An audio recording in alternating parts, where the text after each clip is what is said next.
Supposons que vous venez d'obtenir votre baccalauréat et vous avez toujours désiré étudier à l'étranger, par exemple étudier au Maroc, et vous ne savez pas par où commencer. Vous ne savez pas comment faire pour postuler.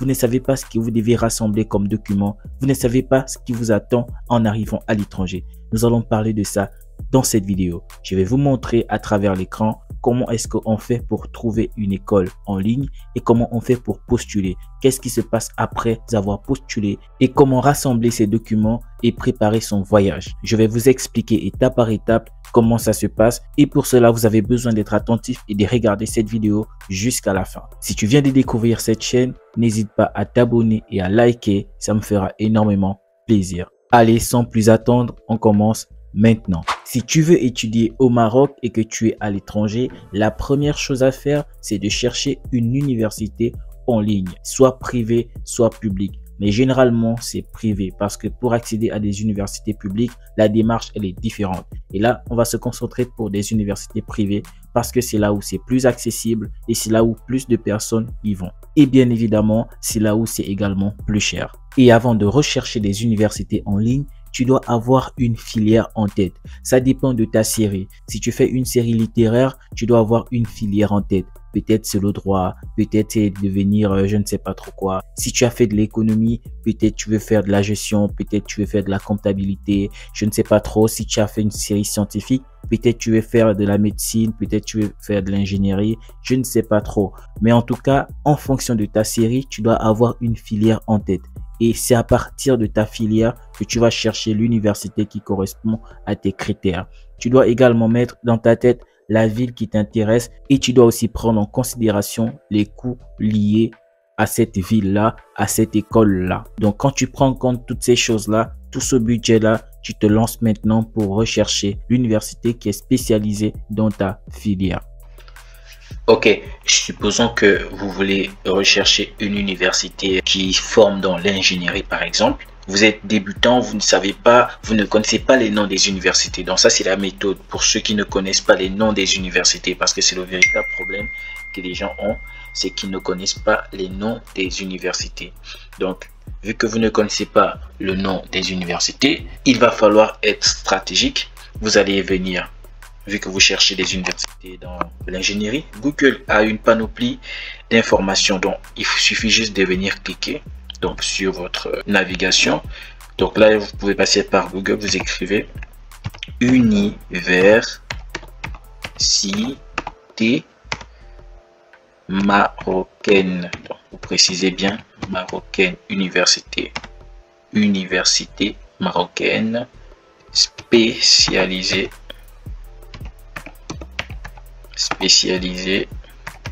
dans l'ingénierie.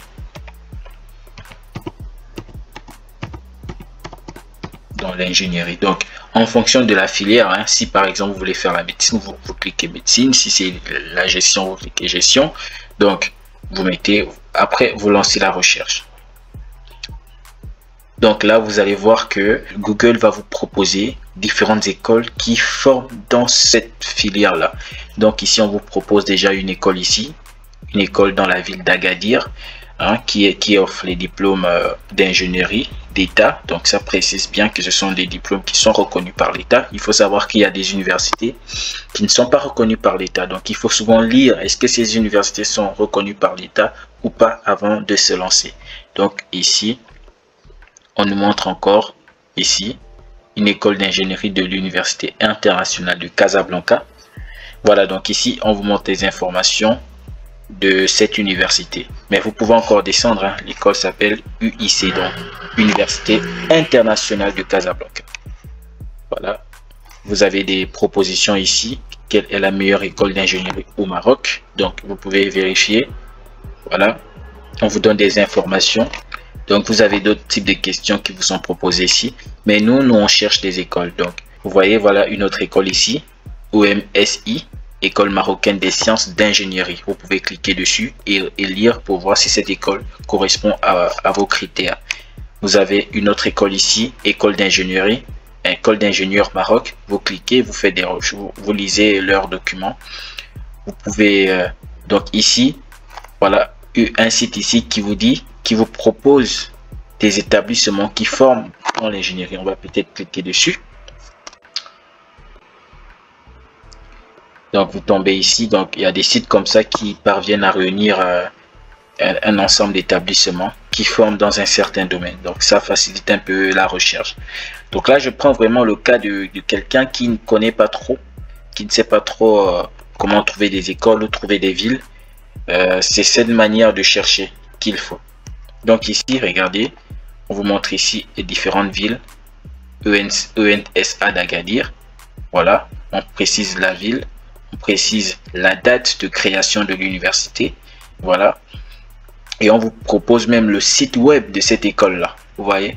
Donc si vous cliquez ici, vous allez tomber directement sur le site web de cette école. Vous avez ici École Polytechnique d'Agadir. Donc nous sommes toujours dans Agadir. Après aussi on a en bas École nationale des sciences appliquées, au CIMA. Donc ça aussi c'est une autre région.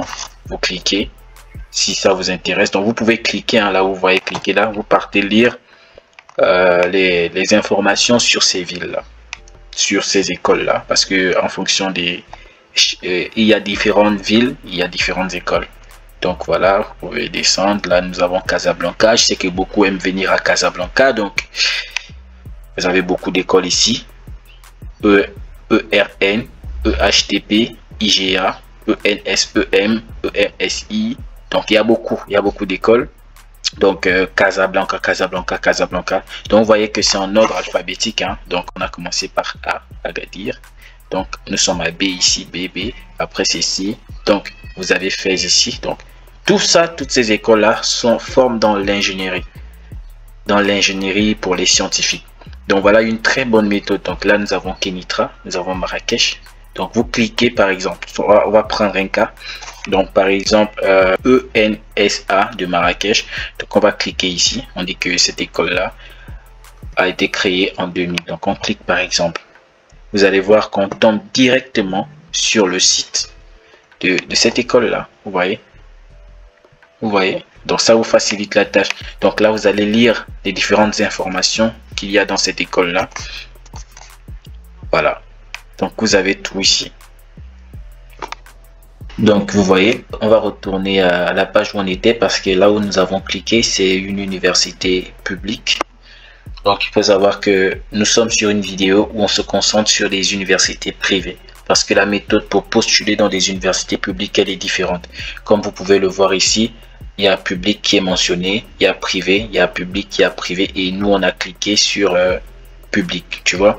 Par exemple, on va entrer sur un site privé, une école privée. Vous allez voir que le site il sera différent. Donc là on clique privé. Vous voyez la différence du site, parce que les universités privées c'est plus facile de s'inscrire dans les universités privées. Il y a beaucoup plus de détails. Donc vous descendez. Il faut savoir que pour s'inscrire il faut toujours aller en bas.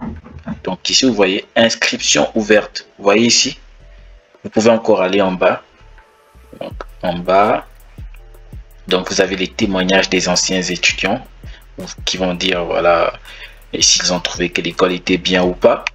Mais il ne faut pas toujours vous fier à ça, hein. Il y a certains sites qui montent les informations. Les témoignages ne sont pas toujours des vrais témoignages. Il y en a qui sont des vrais témoignages, mais il ne faut pas tout croire.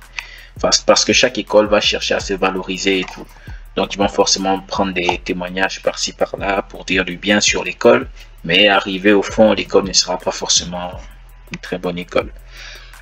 Donc vous arrivez en bas ici. Vous voyez inscription à la newsletter.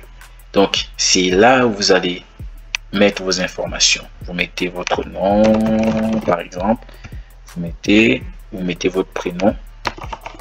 Vous mettez ici votre mail par exemple. Vous voyez, donc ici ces informations vous permettent de rentrer en contact avec l'université. Ce n'est pas vraiment l'inscription proprement dit, mais c'est déjà le processus vers l'inscription. Donc vous allez mettre des informations. Bon, moi j'aime pas mettre des informations quand je sais que je ne vais pas vraiment aller au bout, tu vois. Mais c'est juste pour vous montrer l'exemple, parce que moi je ne suis pas à la recherche des universités. Ça ne sert à rien que je rentre en contact avec une université alors que je ne suis pas intéressé. C'est pourquoi j'ai pas envie d'aller jusqu'au bout, mais quand même pour vous montrer. Donc vous cliquez inscription ouverte, juste pour vous montrer comment ça se passe. Donc, vous voyez, il y a un formulaire. Toujours dans la plupart des universités privées, sur leur site, il y a un formulaire pour faire ce qu'on appelle la préinscription. Donc, vous voyez les informations ici. Donc, à chaque fois quand je vous répète dans mes vidéos que allez-y sur Google, vous allez en ligne, vous faites la recherche sur une école, vous cliquez sur le site de l'école, vous allez voir un formulaire. C'est pas des histoires, c'est la vérité. Vous voyez ici, il y a un formulaire. Donc ici, on te dit de choisir le programme. Tu vois, donc on te montre ici toutes les différentes filières enseignées par l'école. C'est vrai, nous on a cliqué sur l'ingénierie, mais il faut savoir qu'il y a des écoles qui sont spécialement pour une filière, mais il y a aussi des écoles qui regroupent un ensemble de filières. Donc ici on voit que cette école propose des filières dans l'hôtellerie, le tourisme et tout ça. Vous voyez ici, elle propose aussi dans le business. Vous voyez ceux qui ont fait l'économie. Ici généralement pour le tourisme, généralement c'est ceux qui ont fait la littérature, les classes A1 et tout ça. Et ici c'est pour ceux qui ont fait les séries B, les séries économistes. Et ici c'est pour ceux, c'est-à-dire ingénierie et innovation, c'est pour ceux qui ont fait des séries scientifiques. Voilà encore pour ceux qui ont fait des séries scientifiques. Ici ils proposent également des formations en sciences de santé. Vous voyez, donc là c'est une très bonne école hein, qui a pas mal de formations. Donc vous pouvez venir, vous cliquer sur la filière qui vous intéresse. Donc à supposer que bon, nous on a dit on cherchait là où on fait l'ingénierie, donc je vais cliquer par exemple, bon ici il y a licence, il y a master, il faut pas confondre. Si vous venez de gagner le baccalauréat, vous êtes obligé de cliquer sur licence hein, parce que après avoir fait le baccalauréat, vous pouvez pas passer directement au master, c'est pas possible. Vous allez commencer par la licence, donc il faut cliquer là où vous voyez licence hein, il faut pas se tromper. Voilà. Donc, par exemple, nous sommes au niveau des scientifiques. Par exemple, vous voulez faire l'informatique, vous cliquez ici. Vous voulez faire dans génie civil, vous cliquez ici. Vous voyez? Voilà. Bref, juste pour vous montrer un exemple, supposons ici, clique. Voilà. Donc, vous avez vu, vous voyez, vous mettez votre niveau. Voilà. Est-ce que vous êtes en première année, deuxième année, troisième année? Ça, c'est pour ceux, par exemple, tu as commencé à étudier, tu es en deuxième année dans ton pays et tu veux t'inscrire pour venir continuer en troisième année, tu peux cliquer troisième année directement. Si tu viens de gagner le baccalauréat, c'est forcément première année que tu vas cliquer. Voilà, tu mets ton nom ici, tu mets ton prénom ici. Ici, tu mets tes informations, jour de naissance, mois, année, le lieu et tout ça, le pays où tu viens, voilà, et le pays où tu résides. Parce que tu peux, par exemple, être né au Cameroun et de résider, par exemple, en Côte d'Ivoire. C'est possible, tu vois. Mais et que tu veux venir étudier au Maroc. Donc, il y a une différence entre pays. Le pays en question, ça, c'est là où tu es né. Et ici, c'est là où tu vis actuellement, pays de résidence. Donc, code postal, ville, email et tout. Voilà, toutes les informations que vous connaissez. Vous remplissez. Vous mettez toutes les informations ici. Des connaissances linguistiques, vous parlez combien de langues, tout ça. Vous mettez la lettre de motivation ici, c'est ça, des raisons pour lesquelles vous voulez accéder à cette candidature. Voilà, vous mettez un peu vos points forts, vos points faibles. Voilà. Et ici, vous allez mettre le texte pour savoir si vous n'êtes pas un robot. Donc, par exemple, ici, vous mettez S, L, V, 2, A. Donc, vous allez remettre le même texte juste pour voir si vous êtes un robot. Après, vous envoyez la candidature. Vous cliquez ici. Une fois que vous avez fait ça, vous allez attendre leur retour. Il y aura forcément un retour. Ce serait peut-être pas le même jour parce que il y en a qui ne consultent pas leurs emails chaque jour. Mais vous allez avoir un retour soit par mail, soit par appel, soit par WhatsApp. Voilà. Voilà ce qui en est de la candidature. Comment est-ce qu'on s'inscrit dans une université privée? Comme vous avez pu voir à l'écran, c'est comme ça que vous devriez faire quand vous débutez et que vous cherchez une école à l'étranger. Pas seulement au Maroc, peu importe, quand vous voulez accéder à une université à l'étranger, ça ne vient pas comme ça. Il faut aller sur Google, faire des recherches. Il faut faire des recherches. Ça ne tombe pas comme ça. Même nous, les informations qu'on vous donne, on fait des recherches sur Google. Voilà, c'est pas qu'on est trop intelligent, on connaît tout dans notre tête parce qu'on connaît juste comme ça. Non, on fait des recherches.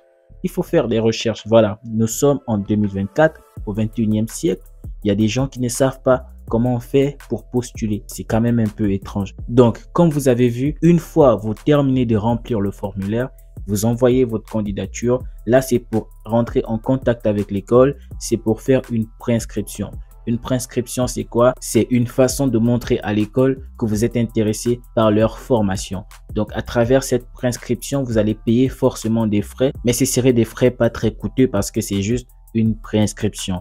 Ce document vous permettra, une fois arrivé au Maroc, une fois arrivé au pays de destination, de le présenter à l'établissement, et une fois ils vont voir le document et l'attestation et la certification, ils vont reconnaître que vous faites partie de leurs étudiants. Ça permet aussi à l'école de vous réserver une place. Il faut savoir que chaque année, il y a des nouveaux étudiants qui veulent accéder à leurs établissements. Donc, vous avez besoin d'une préinscription pour que l'établissement vous réserve une place quand vous allez venir. Parce que si vous leur dites juste, oui, je suis intéressé, je veux venir, qu'est-ce qui vous prouve que vous allez vraiment venir? Vous pouvez peut-être faire le choix de changer d'université et l'école va rester à vous attendre alors que vous n'allez même pas venir. Donc, c'est pourquoi la préinscription, elle est importante pour que l'école puisse avoir la garantie que vous allez venir. Comme ça, ils vont réserver une place pour vous. Voilà. Une fois vous avez terminé cette candidature, vous allez recevoir un retour de la part de l'école. Une fois vous avez le retour, l'école va vous demander les documents requis, les relevés de notes, les diplômes, les lettres de recommandation, les CV, les lettres de motivation, et ces documents doivent être certifiés. Donc, une fois l'école va examiner vos documents, si pour eux c'est bon, ils vont vous dire que c'est bon, vous êtes éligible à leur école. Ainsi, ils vont vous dire de payer des frais de préinscription, comme j'ai eu à le dire, pour qu'ils puissent vous réserver une place. Une fois vous payez les frais de préinscription, forcément c'est en ligne vu que vous n'êtes pas sur place dans le pays. Vous allez le faire par le moyen par lequel ils vont vous dire de le faire, de payer en ligne par la carte bancaire, par PayPal. Une fois vous avez terminé avec l'école, vous allez vérifier votre courriel tout le temps, votre adresse mail. Est-ce qu'il y a une nouvelle information que l'école va vous donner? Quand est-ce que l'école va démarrer les cours, quels sont leurs programmes. Bref, il y a des informations que l'école peut vous communiquer par mail. Donc, vous devez vérifier votre mail tout le temps. Bien, peut-être qu'ils vont vous appeler, ça dépendra de leur choix, mais souvent c'est par adresse mail. Après ça, vous allez forcément préparer votre passeport. Mais moi, je vous conseille le passeport, vous devez le préparer avant même de trouver l'école. Parce que si par exemple l'école vous accepte, et que vous n'avez pas encore fait de passeport et que les cours commencent dans un mois, supposons. Si vous allez pour faire le passeport, on connaît la situation de nos pays et que le passeport traîne, vous allez voir que vous allez arriver en retard à l'école. Mais si vous faites votre passeport bien avant, donc le passeport est déjà préparé et ensuite, quand le moment de voyager viendra, vous n'aurez pas de soucis. Aussi parce que il y a des établissements qui, lors du formulaire, dans le formulaire qu'on a eu à voir, il n'y avait pas le passeport. Mais je pense que c'est parce que c'est le Maroc. Mais si tu veux aller dans des écoles comme le Canada, les écoles en France, il y aura forcément un endroit où vous devez mettre votre code de passeport. Donc, si vous n'avez pas le passeport, comment est-ce que vous allez postuler? Donc, il est important d'avoir le passeport bien avant. Et si on parle de passeport, on va forcément parler du visa. Il y a des pays qui doivent obligatoirement avoir le visa pour venir au Maroc. En ce qui concerne mon pays, j'ai pas besoin de visa pour venir au Maroc. Donc, j'ai pas fait des procédures de visa. Mais il y a d'autres pays, vous avez besoin de visa pour venir au Maroc. Donc, vous allez forcément préparer votre visa. Donc, les procédures de visa, si vous voulez savoir, j'ai déjà fait une vidéo là-dessus. Vous pouvez cliquer sur le lien qui s'affiche là pour savoir les procédures de visa. Une fois que tout cela est fait, préparez vos bagages, préparez votre voyage. Dites au revoir aux membres de votre famille, saluez tout le monde, embrassez vos parents s'il le faut, parce qu'il se peut que vous ne les voyez plus pendant très longtemps. Il y a même des membres de famille qui meurent pendant que vous êtes en voyage. Moi, cela m'est déjà arrivé, des gens qui sont morts derrière moi et je ne les verrai plus jamais. Donc, serrez-les fort, on ne sait jamais ce qui va se passer. Donc, une fois est-ce que vous avez fait tout cela, il y aura forcément une date où vous devrez voyager. Vous allez arriver au Maroc. Il est important d'avoir une connaissance au Maroc pour que ce soit facile pour vous. Parce que si vous n'avez pas de connaissance, une fois que vous allez arriver, vous allez être livré à vous-même. L'école, la seule chose qu'elle peut faire, c'est de vous donner la localisation de leur établissement. Donc, vous aurez juste leur localisation et vous allez vous débrouiller à vous rendre à l'école. C'est ça la différence avec des universités privées et des universités publiques. dans des universités publiques, il y en a vraiment un accompagnement parce que c'est l'État qui vous prend en charge. Il y a un accompagnement qui est fait, mais les écoles privées, vous êtes livré à vous-même. Donc, c'est mieux d'avoir une connaissance devant. Ou si vous n'avez pas de connaissance devant, il est mieux de vous renseigner. Vous voyez un Marocain, passez en route, allez vers lui, posez-lui des questions. J'ai envie de me rendre dans telle ville, comment je peux faire, comment on prend les taxis ici, comment arriver à tel quartier, quels sont les prix des logements, parce que vous avez besoin de tout ça. Informez-vous, n'ayez pas peur de vous renseigner et de trouver un logement le plus vite possible pour vous abriter. Parce qu'également, il y a l'insécurité au Maroc, il y a des arnaqueurs. Il y en a juste en vous voyant, ils peuvent facilement savoir que vous êtes nouveau, donc ils vont vous mentir, ils vont vous tromper. Par exemple, les taximans, ils peuvent facilement vous tromper sur le coût des transports. C'est pourquoi je fais des vidéos ici où je parle du coût de vie, je parle des transports et tout ça pour que vous ayez une idée des prix, pour qu'on ne vous trompe pas. Il est important quand vous arrivez quelque part de ne pas trop poser des questions sensibles. Ne pas dire à un taximan, c'est combien la distance de là-bas à là-bas. Tout de suite, il sait que vous êtes nouveau. Il y a des questions qu'on ne pose pas. Vous lui donnez de l'argent, vous lui dites je vais à tel endroit, vous lui donnez de l'argent. Il faut faire comme ça. La monnaie qu'il vous rend, vous prenez la monnaie. Parce que si vous lui posez des questions, combien le taxi est de là à là, je vous assure, ils sont malhonnêtes. Beaucoup sont malhonnêtes. Il y a très peu comme ça qui vous diront la vérité. Très peu quand vous êtes nouveau. Et il y en a aussi, si vous montez dans des taxis compteurs, ils vont vous faire parcourir toute la ville pour que ça consomme des unités et vous allez payer cher. Alors que là où vous avez voulu partir était peut-être à côté. Donc, c'est très, très dangereux. C'est pourquoi c'est mieux d'avoir une connaissance devant pour vous renseigner et également peut-être pour vous attendre à l'aéroport et vous aider à vous installer. Une fois que tu es installé, cherche à te rendre le plus tôt possible dans l'école où tu t'es inscrit pour aller faire l'inscription finale. Parce que je t'ai dit, ce que tu fais d'abord avec eux en ligne, c'est une préinscription. Tu vas aller faire l'inscription finale. Bien évidemment, tu vas payer très cher parce que les universités privées sont très chères. Il y a des écoles qui peuvent t'accorder la possibilité de payer en plusieurs tranches, peut-être par semestre. Tu payes une partie et tu payes une autre partie. Il y a aussi d'autres écoles, tu payes tout directement d'un coup. Il y a aussi des écoles où tu payes annuellement, c'est-à-dire eux, il n'y a pas de coût final. C'est chaque mois, tu dois payer, c'est comme un abonnement. Donc, il faut bien poser des questions lorsque vous êtes en train de communiquer avec eux depuis que vous êtes au pays. Posez toutes ces questions-là pour que vous n'ayez pas de surprises une fois que vous allez arriver sur place. Une fois que tu t'inscris, tu vas à l'école, tu commences à voir à quoi ressemble la ville, tu commences à t'habituer. Ainsi de suite, tu deviens un étudiant étranger au Maroc. Voilà comment ça se passe. Si cette vidéo vous a intéressé, n'hésitez pas à vous abonner, à liker, à la partager à ceux qui n'ont pas la possibilité de voir cette information et à commenter, même en disant merci, quelque chose comme ça qui vous vient à cœur si vous estimez que cette vidéo vous a servi de quelque chose. J'ai conscience qu'il y a beaucoup de personnes qui ne savent pas par où commencer, qui ne savent pas ce qui se passe devant, qui ne savent pas toutes les procédures par lesquelles il faut passer pour accéder à une université et de s'installer à l'étranger. Mais je vous assure, c'est tellement simple. Il faut juste avoir les moyens financiers, être déterminé et être ambitieux. Quand vous avez tout ça, rien ne peut vous arrêter. Passez une bonne journée. On se capte pour une nouvelle vidéo. Allez, ciao.